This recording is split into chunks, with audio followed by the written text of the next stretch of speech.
But I didn't give up on the idea of using direct current to generate power. I fully immersed myself into the work and soon was able to present Edison with not one, but 24 different improved direct current motors. Here are all my drawings, sir.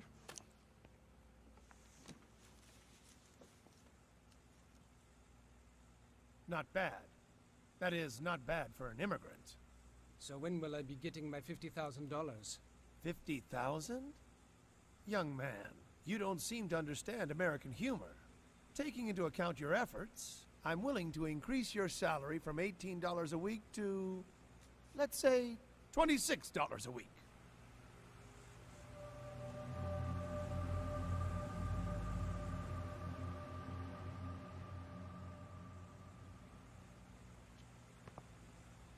Business by nature is filled with cheating. And there was nothing uniquely American in the fact that I was duped.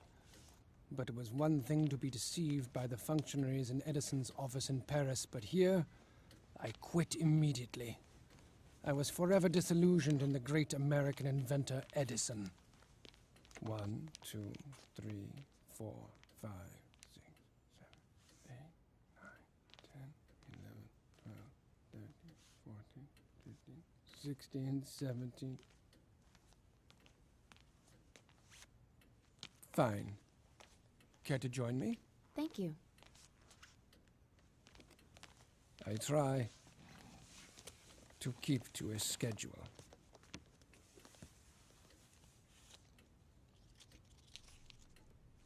Well, even after you left working for Edison, he said many times that you were only an imitator, that you were unoriginal. Imitator? Not quite. I was always his opponent. I always made other choices. Consider the war of currents.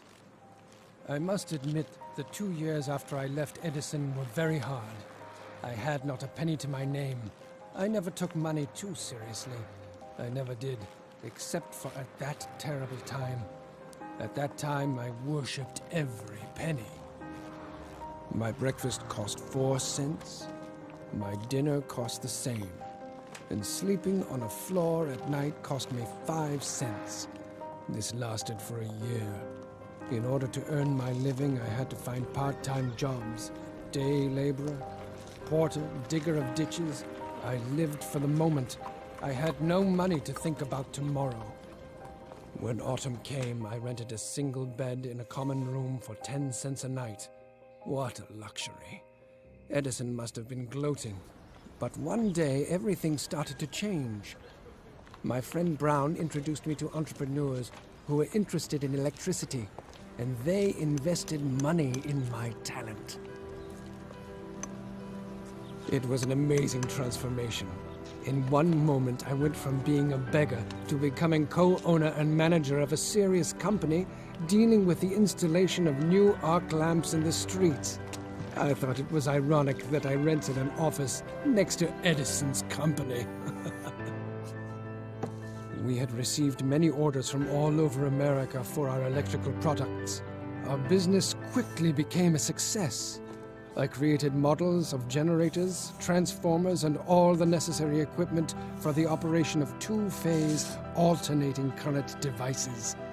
I believed that alternating current was the future, although to others at that time my ideas seemed absurd. And finally, on the 1st of May 1888, I received 2 patents for my AC generator.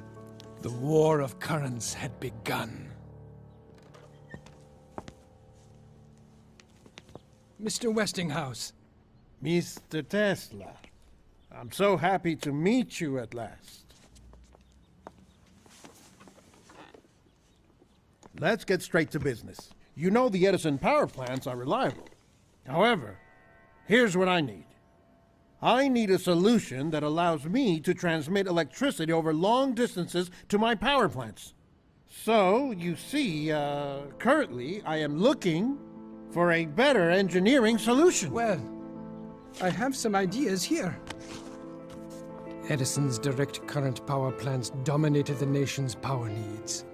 By 1887, almost 100 DC power stations were operating in America. Direct current has no frequency and doesn't change direction. DC generators can be connected much more easily and were more convenient for accumulating stations, but the DC has one huge disadvantage. Because of power losses in the wires, it is extremely difficult and expensive to transmit its power over long distances. After carefully examining Edison's DC patent, the famous industrialist George Westinghouse came to the conclusion that my AC generators were much more effective.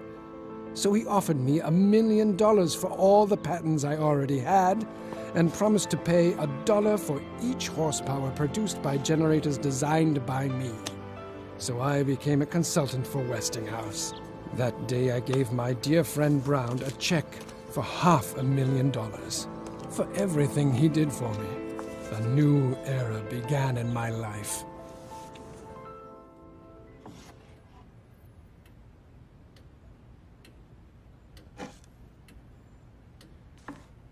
Alternating current is perfect. It is so pure and beautiful. It has the unique ability to disinfect any kind of surface, including the human body, killing microbes without causing any harm to the body's tissues. Is that dangerous? Don't worry. You can touch it.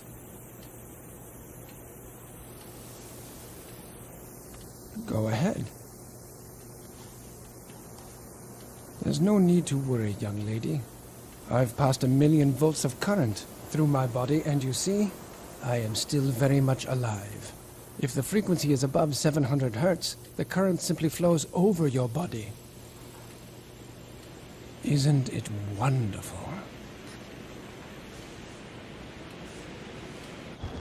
Together with Westinghouse, we created the first stable working AC generator. Finally, Edison realized that his reign as the electricity king was coming to an end. Sir, a letter for Mr. Tesla.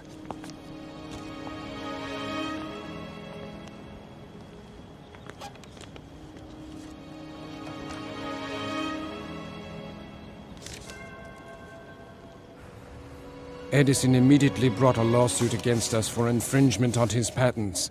But of course he lost, as all my inventions were authentic.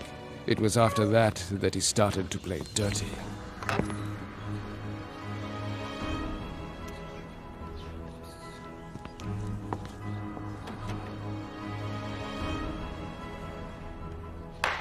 At Edison's instigation, a new type of execution was adopted. The electric chair. And of course it used my alternating current. Poor Westinghouse objected and even hired a lawyer for Kemmler, who was the first person in the world to be sentenced to death by electric chair. What a grisly way to die.